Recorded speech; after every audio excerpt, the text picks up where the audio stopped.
बिस्मिल्लाहिर्रहमानिर्रहीम। प्यारे दोस्तों, अस्सलाम वालेकुम। हस्बे वादा एनफ का पार्ट 2 हाजिर है। मैं उन तमाम दोस्तों का शुक्रिया अदा करता हूँ जिन्होंने मेरी पहली वीडियो देखी, उसको पसंद किया, उसको सब्सक्राइब किया और उसको शेयर किया, और ख़ास तौर पर उन दोस्तों का जिन्होंने हौसला अफजा कमेंट्स दिए। सबसे ज़्यादा कमेंट्स जिस बात पे आए वो पहली वीडियो की तवालत थी। दूसरा, बहुत सारे दोस्तों का ख्याल है कि मैंने अपने बारे में जो इन्फॉर्मेशन दी वो ज़्यादा तवील थी। तो अर्ज़ ये है कि जो कुछ मेरे साथ इस 10-12 सालों में हुआ है, ये तो उसका अशर अशीर भी नहीं है, टिप ऑफ आइसबर्ग कह लें। लेकिन मैं ये बताता चलूँ कि इन केसेस में के पीछे में प्राइवेट मेडिकल कॉलेजेस का माफिया था, जिसके रूहें रवां डॉक्टर आसिम हुसैन थे, जबकि प्रोफेसर सिब्तुल हसनैन और नदीम अकबर ने करिंदे का किरदार अदा किया। और वही हुआ कि जो बड़े लोग अपने करिंदों को यूज़ करके कहते हैं कि डॉक्टर आसिम हुसैन ने प्रोफेसर सिब्तुल हसनैन से डरा धमका के इस्तीफ़ा ले लिया और नदीम अकबर को उसकी कारस्तानियाँ चार्जशीट की सूरत में देकर डिसमिस कर दिया। मेरा इतना जल्दी दूसरी वीडियो बनाने का कोई इरादा नहीं था, लेकिन इस दौरान मैंने एक वीडियो देखी जिसमें वज़ीर आज़म के मामले खसूसी बराए सेहत इंचार्ज वज़ीर सेहत डॉक्टर फैसल सुल्तान ने डॉक्टरों के वफद से मुलाकात की और उनको पाकिस्तान मेडिकल कमीशन के बारे में ब्रीफ किया। मेरे ख्याल में उन्होंने उनको सुहाने ख्वाब दिखाए। इसका पोस्टमार्टम बहुत ज़रूरी है। तो पाकिस्तान मेडिकल कमीशन के बारे में बात करते हैं। पहली बात यह है कि ये अदारा जनाब नौशेरवन बर्की और फैसल सुल्तान मामले खसूसी हैं, प्राइम मिनिस्टर के, उनका बेबी है।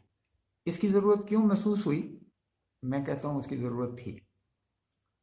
सीधी बात है कि गुज़श्ता 2 जमहूरी हुकूमतों ने जो कुछ पीएमडीसी के साथ किया है, जो करप्शन हुई है, जो उसकी बदनामी हुई है और उस पर कब्ज़ा करने की कोशिश में जो ऑर्डिनेंसेस की फैक्ट्रियाँ लगाई गई हैं, उसके बाद ये बहुत ज़रूरी हो गया था कि इसकी रीवैम्पिंग की जाए। लेकिन उस रीवैम्पिंग का ये मतलब नहीं था कि अदारा तबाह कर दिया जाए। लेकिन जिन 2 अफराद ने इस अदारे का, जिनको मैंने कहा है कि बेबी है, डॉक्टर फैसल सुल्तान और डॉक्टर नौशेरवन बर्की, ये दोनों बहुत ईमानदार शख्स है। ये दोनों बहुत कम्पिटेंट डॉक्टर्स हैं। इनकी इंतज़ामी अमूर की सलाहियत सिक्का बंद है। इनकी नीयत पर शक नहीं है। डॉक्टर नौशेरवन बर्की को लोग सिर्फ इमरान खान के कज़न की हैसियत से जानते हैं,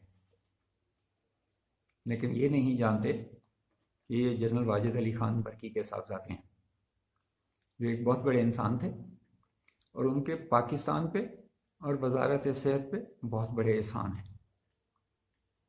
जब वो फौज में थे तो लेफ्टिनेंट जनरल के ओहदे पे रहते हुए शायद पहले डॉक्टर थे जो acting chief of army staff भी रहे हैं।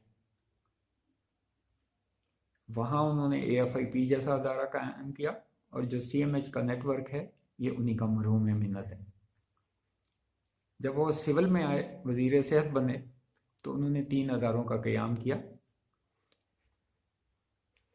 वो 3 अदारे हैं college of physician surgeon of Pakistan, Pakistan medical and dental council और नेशनल इंस्टीट्यूट ऑफ हेल्थ। मैं इनकी थोड़ी सी कंपोजिशन और उसमें उसकी तरक्की का बताता हूँ। सबसे ज़्यादा तरक्की की है college of physician surgeon of Pakistan ने। उसकी 2 बड़ी वजूहत है। पहली वजूहत, उसमें कोई मेंबर नॉमिनेटेड नहीं।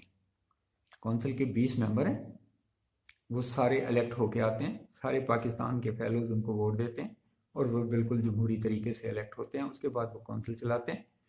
वो अपने माली और इंतज़ामी अमूर में खुद मुख्तार हैं और उनकी कारकर्दगी शानदार है। इसके मुकाबले में एक दूसरा अदारा था, उसका नाम था नेशनल इंस्टीट्यूट ऑफ हेल्थ जो चकशदात में, जो 60 की दहाई में कंसीव हुआ, 65 में इसने काम करना शुरू। इंडिया भी उस वक्त वैक्सीन प्रोड्यूस नहीं करता था जब पाकिस्तान वैक्सीन प्रोड्यूस करता था, तो ये एक बड़ा प्रीमियर अदारा है, लेकिन वर्किंग बोर्ड ऑफ गवर्नर में सारे लोग नॉमिनेटेड, सेक्रेटरी सेहत उसका इंचार्ज। तरक्की ये है कि आज तक सेल्फ सस्टेन नहीं कर सका। आज भी वजारत सेहत का मरहून मिन्नत है और उसकी वजह से अपनी फंडिंग नहीं है, कहने को ऑटोनोमस बॉडी। तीसरा अदारा जो उन्होंने बनाया वो Pakistan medical and dental council था। इस काउंसिल में 1/3 मेंबर नॉमिनेटेड थे, जो कि वफाकी हुकूमत, सूबाई हुकूमत, नेशनल असम्बली और चीफ जस्टिस ऑफ पाकिस्तान के नामिनीज पर मुश्तमिल थे। जबकि 2/3 मेंबर्स की अपनी अपनी कॉन्स्टिट्यूंसी थी। जो लोगों का ख्याल है कि वो प्रिंसिपल्स और डीन आ जाते थे, लोगों ने अपने प्रिंसिपल्स और अपने डीन्स को हरा के भेजा, वो इलेक्ट होके आते थे। तो इस हिसाब से वो कहना कि वो एक्स ऑफिशियो आते थे, वो बात सही नहीं है। और फेडरल गवर्नमेंट जो लोगों को नॉमिनेट करती थी वो अपने शोबा के मुमताज़ लोग होते थे और जिनको प्रेशराइज नहीं किया जा सकता था। मैं अपने वक्त के जो चंद नाम हैं सीधा सीधा आपको बता देता हूँ कि उसमें प्रोफेसर रब साहब थे, प्रोफेसर सुल्तान फरूकी साहब थे, प्रोफेसर अब्दुल्ला जान जाफिर साहब थे, जनरल अजमत रशीद थे और प्रोफेसर सिब्तुल हसनैन थे। इनमें से सिवाय प्रोफेसर सिब्तुल हसनैन ने कभी किसी वजीर मशीर की नहीं सुनी। अगरचे प्रोफेसर अयाज ज़फ़र मरहूम के होते हुए, प्रोफेसर रब साहब के होते हुए, अब्दुल्ला जान जाफिर, सुल्तान फरूकी साहब के होते हुए हमें कई दफ़ा वजारत सेहत में वज़ीरों के साथ और सेक्रेटरी के साथ मीटिंग्स हुई। उन्होंने प्राइवेट मेडिकल कॉलेजेस के रिकगनाइज़ करने के या सीटें बढ़ाने के लिए प्रेशर या दबाव में लाने की कोशिश की, लेकिन ये लोग इन चीज़ों से मुबर्रा थे। वो कहते थे हम अपनी इनिंग्स प्ले कर चुके हैं, हम अपने प्रोफेशन की तबाही में हिस्सेदार क्यों बने। करैक्टर उन मेंबर्स का ये था। सेक्रेटरीज के हिसाब से वजारत सेहत के जब तक एजाज रहीम साहब सेक्रेटरी रहे, हमें लिटरली कोई प्रॉब्लम नहीं थी। वो सारी चीज़ें खुद मैनेज करते थे। अगर मिनिस्टर कहता भी था तो उनको कहते थे, कोई सेनेटर जाता था, कोई नेशनल असम्बली का मेंबर जाता था, तो वो उनको समझाते थे कि ये ऑटोनोमस बॉडी है, हम इसमें दखल नहीं दे सकते, तो वो हमारी बात है, ये वो इंडिपेंडेंट है। हाँ, अगर वो कानून के खिलाफ कोई बात कर रहे हैं तो हमें बताएं, हम उस सूरत में उनकी खिंचाई कर सकते हैं। तो उन्होंने हमें प्रोटेक्शन दी, बल्कि हमारी उंगली पकड़ के हमें चलना सिखाया और काउंसिल की ऑटोनॉमी का ख्याल रखा। लेकिन जो ही अनवर महमूद साहब आए तो फिर तो ऐसे लगता था कि वो खुद और वजारत के जो बाकी मुलाजमीन हैं वो वजारत सेहत के मुलाजिम नहीं हैं, वो प्राइवेट मेडिकल कॉलेज के माफिया के मुलाजिम। लेकिन जब तक प्रोफेसर हयात ज़फ़र साहब जिंदा थे तो जो नसीर खान मिनिस्टर थे वो उनको प्राइम मिनिस्टर और चीफ मिनिस्टर की पेशियां तो उनकी करवाते रहे, लेकिन हम पे डायरेक्ट प्रेशर नहीं डाल सके, क्योंकि एजाज रहीम साहब भी उस पीरियड में थे तो नहीं करने देते थे। लेकिन जब उनकी डेथ हो गई तो फिर तो मिनिस्टर साहब भी बड़े हॉस्टाइल हो गए। मिनिस्टर साहब प्राइवेट मेडिकल कॉलेजेस में जाके तारीफ करके आते थे कि इनका स्टैंडर्ड किंग एडवर्ड से भी ज़्यादा अच्छा, जबकि कैबिनेट की इंस्ट्रक्शन थी कि सब स्टैंडर्ड या अनरिकगनाइज इंस्टीट्यूशंस में मिनिस्टर्स को नहीं जाना चाहिए। दोबारा आते हैं पाकिस्तान मेडिकल कमीशन की तरफ, कि मैं पहले बता दूं कि ये चैनल किसी की पगड़ी की उछालने के लिए नहीं है, ना ही इसका मकसद किसी की दिल आज़ारी है। हमारा मकसद अपने प्रोफेशन की सरबलंदी और मेडिकल एजुकेशन के स्टैंडर्ड का ही है। क्या इसका हमने तहफ़्फ़ुज़ करना, क्योंकि इसकी तबाही से हज़ारों जानें ज़ाया होंगी। हेल्थ केयर का शोबा तबाह होगा और तिब का शोबा बदनाम होगा। It is already going down the हिल। अब तक की जिम्मेदारी प्राइवेट मेडिकल कॉलेज के माफिया की है। इसकी 2 मिसालें आपको समझ आने के लिए काफ़ी हैं। डॉक्टर आसिम हुसैन एक नामी ग्रामी मेडिकल कॉलेज के मालिक हैं, लेकिन उनका इलाज उनके अस्पताल में मुमकिन नहीं है। और उसी तरह मियाँ नवाज शरीफ और मियाँ शहबाज शरीफ भी एक मेडिकल कॉलेज के मालिक हैं और उनका इलाज भी उनके अस्पताल में मुमकिन नहीं है। ये इसलिए होता है कि उनको पता है कि उनके अस्पतालों में क्या होता है। वो सिर्फ गरीबों की ज़िंदगियों से खेलते हैं। हमें हुकूमत की नीयत पर शक नहीं है, कमीशन के मेंबरान की ईमानदारी पर भी कोई शक नहीं है, लेकिन इन मेंबरान ने पीएमडीसी पाकिस्तान मेडिकल कमीशन के ऑर्डिनेंस के दौरान जो कारकर्दगी दिखाई है उस पर सवाल उठाए जा सकते हैं। डॉक्टर फैसल सुल्तान के इंटरव्यू पर डिटेल पोस्टमार्टम तो शायद आज मुमकिन ना हो,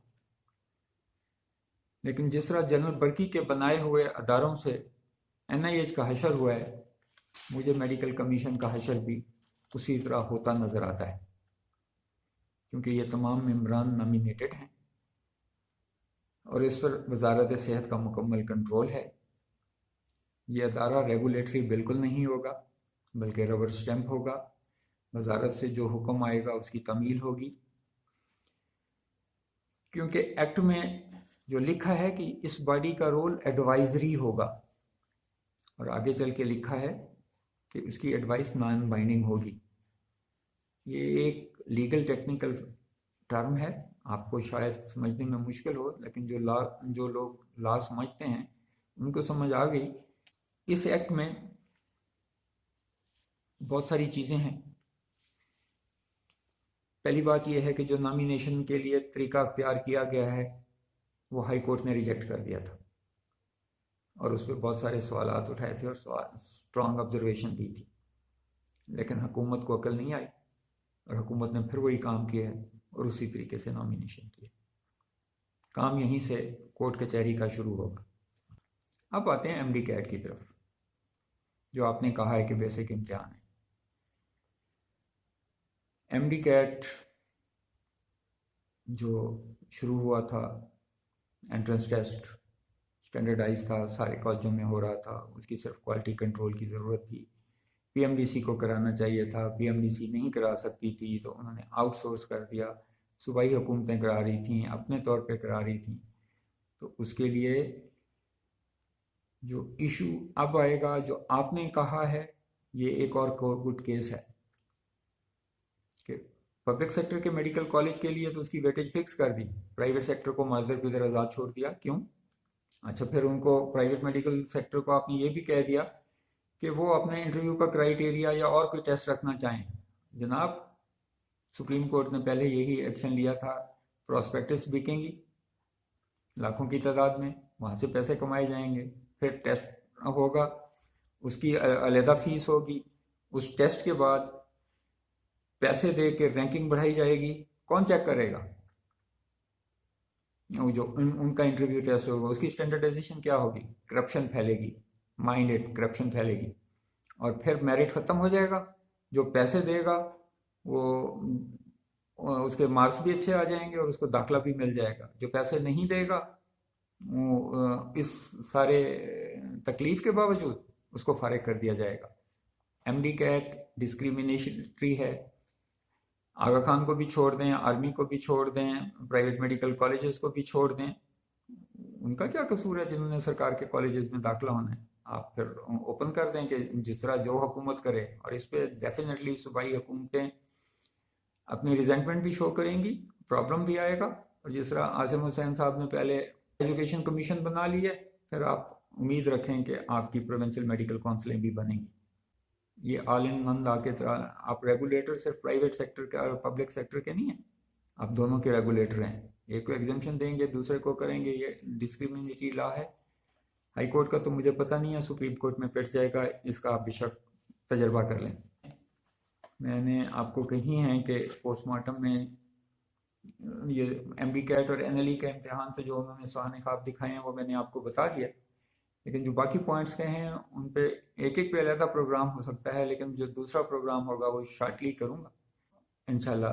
अगली केस तक इजाज़त दें, शुक्रिया।